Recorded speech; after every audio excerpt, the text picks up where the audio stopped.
행복과 괴로움의 원리에 대한 법문. 행복을 추구하지만 괴로운 현실. 여러분들 행복하고 싶으세요? 그런데 우린 행복하지 못할 거야. 이게 참 큰 문제거든요. 우리만 아니라 이 세상에 사는 모든 사람들이 다 행복하고 싶어요. 그런데 행복한 사람보다는 괴롭다는 사람이 더 많지 않아요? 오늘 이 문제를 한번 검토해 볼까 해요. 결혼도 하셨지요? 행복하려고 결혼했어요? 괴로우려고 했어요? 자녀들 다 있죠? 그러면 부부 둘이만 사는 게 행복하다고 생각해요? 자녀들이 있는 게 행복하다고 생각해요? 그래서 자녀들을 가지지 않습니까? 직장을 갖는 것도 우리가 어떤 가게를 하는 것도 더 행복하기 위해서 한단 말이에요. 근데 또 사람들 다 만나서 물어보면 제일 괴롭다는 게 남편 때문에, 즉 결혼 생활이 괴로움의 원인이다. 또 아이들 때문에 괴롭다 그렇죠.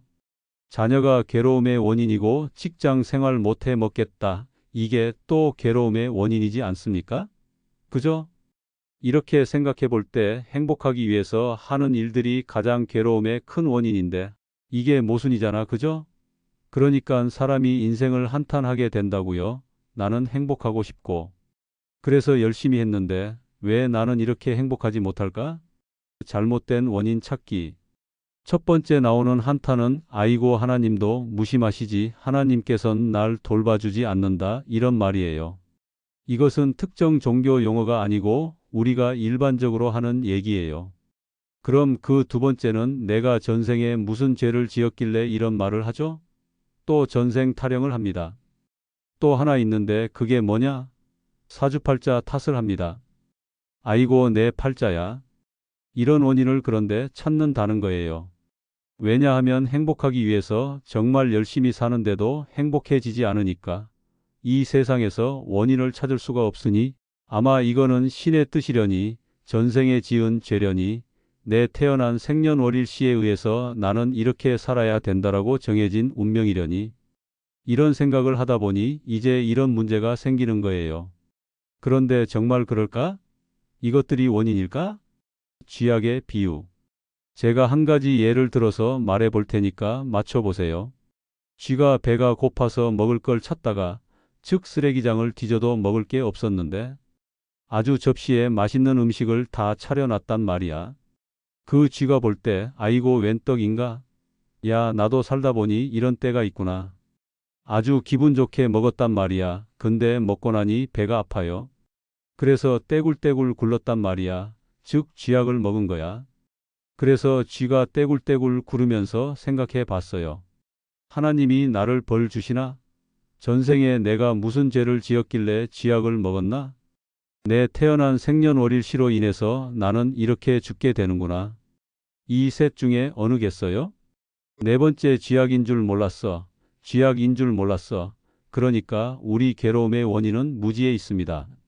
하나님도 아니고 전생도 아니고 사주팔자도 아니고 무지가 괴로움의 원인. 근데 쥐를 예를 들면 다 알아맞혀요. 그런데 우리 부부가 행복하려고 결혼했는데 계속 서로 다투고 싸우고 원수가 됐어. 그러니까 이건 왜 이럴까? 이럴 때는 내가 무지했어. 이런 답은 안 나옵니다. 우리는 전생의 원수였나 봐. 아니면 궁합이 안 맞았어. 이런 얘기를 하잖아요. 그러니까 그렇지가 않다. 그 무지가 모든 괴로움의 원입니다. 어리석음 그러니까 무지는 내가 어리석어서 그러는 거 아니에요? 그러니까 내가 그 어리석음에서 벗어날 수 있다면, 무지를 깨뜨릴 수 있다면 내가 행복할 수 있다. 이런 얘기예요. 이것을 이제 스스로 자신의 괴로움을 자기가 만든다. 자업자득이란 그런 말 들어보셨죠? 근데 그 자업자득이란 말은 어떤 보복의 원리는 아니에요. 내가 누구한테 돈 빌려주고 못 받으니까 전생에 내가 아마 그 사람 돈을 빌렸나 봐. 그럼 이것은 하나의 보복 아닙니까? 그죠? 보복의 원리로서의 자업자득이 아니고 자업자득이란 말은 내가 어리석었기 때문에 나에게 이런 고통이 왔다. 이러니 이것이 누가 나에게 고통을 준 게 아니다. 타인 탓으로는 해결 불가능. 그런데도 우리는 지금 괴롭다 하소연하는 사람의 얘기를 들어보면요. 내가 어리석어서 이런 사람 한 번도 없어. 왜 그리 힘들어요? 애 때문에 애가 어땠는데? 공부를 못했어요. 말을 안 들어요. 남편 때문에 남편이 어찌 했는데요. 맨날 늦게 들어와요. 술 먹어요. 바람 피우는 것 같아요. 시어머니 때문이에요. 잔소리를 했어요. 그 전부 누구 때문에, 누구 때문에, 누구 때문에, 누구 때문에. 그 말은 그들이 나를 괴롭힌다는 거 아니에요? 내가 뭐 괴롭고 싶어서 괴롭나? 그 사람들이 나를 괴롭히니깐 내가 어쩔 수 없이 괴로운 거지. 그러니까 억울하죠. 그런데 사실은 그렇지가 않다. 이 괴로움을 그들이 만든다면 나는 이 괴로움에서 벗어나기 어렵습니다. 그런데 우리는 그들이 나를 괴롭힌다고 생각하니까 이 괴로움에서 벗어나려면 그들을 고쳐야 되잖아요. 그래서 아이를 고치려고, 남편을 고치려고, 근데 고쳐지나요? 잘 안 고쳐지지. 남편도 잘 안 고쳐줘. 시부모님도 잘 안 고쳐줘. 그러니 내 힘으로 못 고치니까 부탁을 해야 되잖아요. 나보다 힘이 있는 사람에게, 더 힘 있는 사람에게, 더 힘 있는 사람에게. 그래서 그분은 내 부탁을 다 들어줄 수 있는 모르는 게 없고 못하는 게 없는 그런 분이어야 내가 부탁하면 다 해결할 수 있잖아요. 그걸 한문으로 고친 뭐가 돼요? 전지전특이 되죠. 잘못된 종교성. 이런 데서 우리는 종교성에 나타나는 근대 종교성이라는 것은 이제 그 가르침의 교주의 그 사상으로 돌아가면 전혀 다른 차원이지만은 우리가 갖는 일반적인 종교성이라는 것은 내 하고 싶은 대로 해 달라는 거 아니에요. 그래서 다른 사람을 고쳐 달라는 거예요. 그렇기 때문에 우리가 이러한 종교성을 가지고는 행복해지기가 어렵다. 그러면 이 사람은 부탁해서 저 사람 고쳐달라고, 저 사람은 부탁해서 다른 사람 고쳐달라고 그러고, 그래서 아내는 남편을 고쳐달라고 그러고, 남편은 아내를 고쳐달라고 하죠. 그러면 그 어떤 종교의 그 어떤 분이 참 힘들겠죠? 누구 말을 들어야 돼요? 돈 많이 내는 사람 말 들어줄까? 와서 싹싹 비는 사람을 들어줄까? 그런 데서 우리들이 이 괴로움이라는 것이 남이 만든다 할 때는 사실 내가 괴로움에서 벗어나기가 어렵습니다. 근데 아까 주요 예를 들었지만 나의 무지 때문에 이 괴로움이 생겼다. 이 괴로움이 나로부터 일어났다. 이 잘못은 그 분께 있는 게 아니다. 내 탓이로다의 진정한 의미. 그분의 나를 돌봐주지 않는 데 있는 게 아니고 내가 전생에 뭐 잘못했어 이런 것도 아니고 태어난 생년월일시 문제도 아니고 나의 무지 때문인 거다. 나의 무지 때문에 왔다는 것은 책임이 나한테 있다는 얘기인데 이건 좀 억울할지 모르지만은 반대로 그렇다면 내가 이 무지를 깨뜨린다면 나는 행복할 수 있다. 그럼 행복을 저 사람이 만들어주는 게 아니라 내가 만들 수 있다. 그런 데서 정말 그렇다면 무지 때문에 괴로운가? 이건 이제 우리가 살펴봐야 되겠죠. 지금까지는 내 탓이 아니고 남 탓이었어요. 근데 지금부터 내 탓이로다. 어디서 종교에서 들어보셨죠? 내 탓이요, 내 탓이오이다. 그런데 내 탓이라는 것이 내가 뭐 잘못했다는 게 아니고 내가 어리석었다. 아까 사물의 원리를 몰랐다. 기분이 좋을 때와 사랑의 원리. 그러면 우리가 지금 행복하다 할 때가 어떤 때냐? 여러분들의 착하면 행복합니까? 그러니까 마음이 좋다고 행복하냐? 생각이 좋다고 행복하냐? 몸이 좋다 행복하냐? 아니에요. 행복할 때는 기분이 좋다 행복합니다. 기분이 좋다. 참 기분이 좋다. 그러면 어떨 때 기분이 좋냐? 이런 문제죠. 좋은 생각할 때와 나쁜 생각할 때 어떨 때 기분이 좋나요? 그래서 좋은 생각하라는 거예요. 행복은 기분이 좋을 때인데 어떨 때 기분이 좋냐? 몇 가지 한번 살펴보겠습니다. 대부분 우리 젊은이들도 그렇고 사람들이 병 중에 제일 큰 병이 사랑 고파 병이에요. 사랑을 못 받았어. 남편이 나를 사랑 안 해서 괴롭다. 이렇게 말하잖아요. 근데 정말 그런가? 이런 얘기. 사랑을 못 받아서 괴로운 게 아니라 사실은 사랑을 하지 않기 때문에 괴로운 거예요. 이것도 거꾸로로 돼 있어요. 뒤집어져 있다. 뒤집어 거꾸로 알고 있다. 이게 이제 무지죠. 꽃의 비유. 그러면 예를 들어봅시다. 꽃이 한 송이 있는데 꽃을 보면서 와, 이 꽃 예쁘다. 와, 이 색깔 봐라 이러면 꽃이 기분이 좋아요? 내가 기분이 좋아요? 내가 꽃을 좋아해주는 꽃이 기분이 좋아야 될 거 아니에요? 아니지요. 꽃은 뭐 내가 좋아하든 싫어하든 별 상관이 없어요. 근데 꽃 모양이 뭐 이래? 색깔이 뭐 이렇게 이상해? 이러면 여러분 누가 기분이 나쁜 거예요? 저만 나쁜 거예요. 그래서 우리가 들판에 가서 들꽃을 보고 좋아하거나 산에 가서 산을 좋아하거나 바다에 가서 바다를 좋아하나? 무언가를 좋아하면 누가 기분이 좋다? 내가 기분이 좋다. 그러니까 뭔가를 미워하면 싫어하면 누가 기분이 나빠지나요? 내가 기분이 나빠지지. 그런 원리를 생각해 본다면 내가 남편을 좋아하지 않기 때문에 지금 결혼 괴로운 거예요.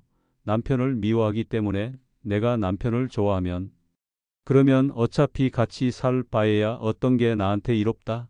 좋아하는 게 이롭다. 그런데 우리가 미워하거든요. 미워하는 이유들의 허상.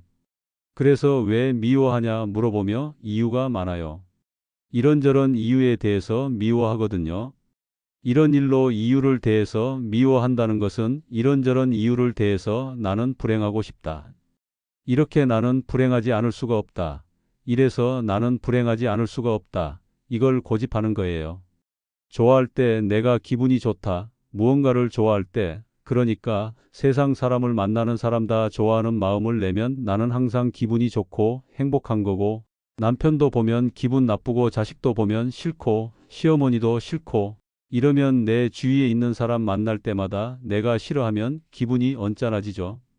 그러면 내 삶이 행복하지 못한 거예요. 그러면 이유가 있어요. 미워하는데 뭐 그냥 미워하고 싶어서 미워하는 게 아니에요. 늦게 들어와서 미워하지, 바람 피우니까 미워하지, 술 먹으니 미워하지, 공부 안 하니 미워하지 이렇게 말하는데 반드시 그런 것은 아니에요. 행위의 중성성. 이렇게 한번 살펴봅시다. 남편이 단골집에 술 먹으러 다닌다. 그럼 내가 볼 때는 나쁜 짓이죠. 근데 술집 주인이 보면 어떻겠어요? 그러니까 남편의 행위 자체는 사실은 좋은 행위도 아니고 나쁜 행위가 아니다. 이 말이에요. 왜냐하면 남편의 행위가 나쁜 행위라면 온 세상 사람이 다 그걸 나쁘다 알아야 될 거 아니에요. 근데 왜 그게 다 나쁘다고 알지 못하느냐? 근데 오히려 나쁘다고 말하는 사람은 나 하나? 아니면 아주 소수고 오히려 같이 다니는 친구나 사람들은 다 잘한다고 그런단 말이에요. 그런데 다수라고 그러면 꼭 좋은 행동이냐? 그건 아니에요. 그러니까 이제 그 행동은 좋은 행동도 아니고 나쁜 행동도 아니고 다만 하나의 행위일 뿐이다. 이건 이해가 되시죠? 하나의 행위일 뿐이다. 즉, 꽃은 이것이 예쁜 꽃도 아니고 그 나쁜 꽃도 아니고 다만 한 송이의 꽃일 뿐이다. 근데 그걸 보고 좋아하는 사람에게는 기쁨이 오고 그걸 보고 싫어하는 사람에게는 고통이 온다. 그러니까 그 남편의 행위는 단 하나의 행위인데 그것을 보고 내가 싫어하고 나쁘다고 단정을 지으니까 누가 괴로워집니까? 내가 괴로워지죠. 그래서 내가 만든다는 거예요. 안경의 비유와 업식. 저기 흰 벽이 있는데 만약에 내 안경 색깔이 붉은 안경 색깔을 넣은 안경이라고 했을 때 저 벽을 볼 때 벽은 붉게 보이죠? 그럴 때 벽이 붉은 색깔인가? 그래서 내가 붉다고 인식을 하는가? 아니면 내 눈에 붉게 보이는 건가? 근데 안경을 끼고 있는 사람 입장에서는 구분을 할 수가 없습니다. 그럼 이게 내 눈에 붉게 보이는지 저 벽 색깔이 붉은지는 안경을 한번 벗어 보아야 이게 구분이 돼요. 근데 만약에 태어날 때부터 지금까지 계속 같은 안경을 끼고 있었다면 구분이 안 됩니다. 그럼 이 사람은 어떤 착각을 하느냐? 저 벽 색깔이 붉다 이렇게 착각을 해요. 내가 보는 남편은 내 안경 색깔에 투영된 남편의 모습입니다. 있는 그대로의 남편의 모습이 아니고 내 안경 색깔에 투영된. 이걸 이제 인도 용어로 말하면 나의 까르마라 그래요. 이것을 이제 불교 용어로 업식이라 그래요. 그것을 통과해서 나에게 그렇게 인식이 되는 거예요. 그래서 내가 인식하는 거하고 실제 이 세계는 다르다는 거예요. 그렇기 때문에 똑같은 것을 두고도 남편과 내가, 아이와 내가 사물을 다리 인식하는 거예요. 그런데 내 입장에서 볼 때는 상대가 틀린 거예요. 안경을 벗는 것이 해결책? 왜죠? 붉은 색깔을 죄다 푸르다 그럴까? 눈이 삐었나? 아주 딱 보면 모르나? 근데 상대편도 아니 이것을 딱 보면 모르나? 왜 푸른 색깔인데? 엄마는 붉다 그럴까? 이해가 안 되는 거예요. 그럴 때 그러면 다 안경을 벗어야만 해결이 되느냐? 그래요. 안경을 서로 벗으면 해결이 됩니다. 뭐 붉다 푸르다 싸우다가 안경 딱 벗어보면 붉은 게 아니네? 푸른 게 아니네? 그러면 해결이 되지요. 그런데 우리가 안경을 벗는다. 이게 이제 아까 무지를 깨뜨린다 또는 깨달음을 얻는다. 이런 얘기라는 말이에요. 그 수준에 모두 도달하더라도 이런 사실을 이해만 하면 내 눈에 붉게 보이더라도 단 사람 눈에는 푸르게 보일 수도 있다. 이것만 알아도 내가 붉다 할 때 상대가 푸르다 하면 너 틀렸다. 이렇게 안 가고 내 눈에는 그렇게 보이나? 이렇게 간단 말이야. 그러면 난 이렇게 생각하는데 당신은 그렇게 생각할 수도 있구나. 이렇게 되면 생각이 달라도 다투지를 않아요. 그런데 우리는 나와 다른 생각을 가지면은 틀렸다. 어떻게 사람이 생각을 그렇게 받게 할 줄 몰라요? 그걸 말이라고 해. 이렇게 되니까 갈등이 생기거든요. 마음의 법칙과 전도몽상. 이제 그런 데서 우리가 이런 그 마음의 이치라 그럴까? 그 정신작용이 됐어요. 좀 이해가 필요합니다. 우리 물질이라도 어떤 원리가 있잖아요. 뉴턴의 법칙이 있고 이런 법칙이 있듯이 바로 마음에도 이런 법칙이 있단 말이에요. 그 마음의 법칙, 마음의 원리를 이해를 하게 되면 그걸 이용해서 자기가 마음 작용을 일으키면 행복해질 수가 있고 그 원리를 거꾸로 알게 되면 행복하고 싶어서 했는데 결과는 불행하게 된다. 쥐가 쥐약을 먹을 때는 살려고 먹죠. 근데 여러분들이 자살하려고 쥐약을 먹었다 그래서 죽게 됐다. 이건 별로 억울한 일이 아니에요. 자기가 알고 있으니까. 근데 나는 살려고 했는데 결과가 죽게 됐다. 이건 굉장히 우울한 일이죠. 그런데 우리는 지금 행복하기 위해서 부지런히 사는데 결과가 늘 불행해지니까 이게 이제 쥐가 쥐약을 먹는 것과 같고 물고기가 낚시밥을 먹는 것과 같은 거예요. 알긴 아는데 거꾸로 알았다. 전도됐다. 이렇게 말해요. 왜 이게 전도몽상에서 뒤집어진 잘못된 꿈속의 환영 같은 데서 우리가 벗어나야 된다. 우리가 지금 전부 다 똑똑하다고 이렇게 생각하는데 사실은 헛똑똑이에요. 이런 꿈속에서 지금 헤매고 있는 거예요. 꿈속에서의 헤맴. 이렇게 좋은 비단 이불에 잠자리를 말해줬는데 사람이 거기서 푹 잠을 안 자고 밤새도록 악몽에 시달리면서 나 살려달라고 한단 말이야. 강도에게 쫓기면서 그럴 때 그 꿈속에 있는 사람에게는 분명히 강도가 있고 강도가 쫓아오고 있고 나는 도망을 가야 하고 두려움 속에 휩싸여 있고 구원을 요청하고 그래서 누군가 도와주었다면 고맙고 그러다 눈을 떠보면 강도도 없고 도움을 요청할 사람도 없고 두려워할 일도 없고 도움을 요청할 것도 없고 도와준 사람도 없죠. 지금 우리는 그런 환영 속에 살고 있다. 그게 우리가 현실에서 알고 있는 것 같지만은 다 자기의 업식에 투영된 그 환영 속에 살고 있다.